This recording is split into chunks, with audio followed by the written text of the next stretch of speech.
Cara merubah Microsoft Edge menjadi dark mode. Gimana caranya? Yang pertama, kalian klik titik 3, terus klik setting. Ini ya setting. Selanjutnya pilih appearance. Selanjutnya kalian ini default theme kalian ubah menjadi dark. Nah, ini baru kayak gini ya. Tapi kita coba dulu, kita buka YouTube. Apakah udah menjadi keseluruhan dark mode?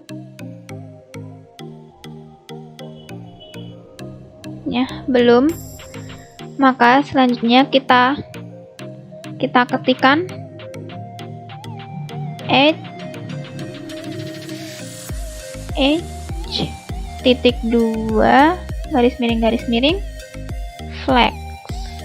Oke, ini yang ada logonya, kita klik.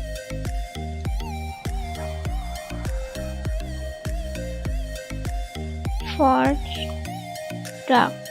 Nah, ini dia. Forge dark, kita ubah ini menjadi enable. Oke, kita muat ulang. Selanjutnya kita buka YouTube ya untuk mencoba. Apakah udah keseluruhan menjadi dark mode? Nah, ini dia udah menjadi dark mode full. Oke, semoga berhasil ya. Silahkan dipraktekkan. Terima kasih.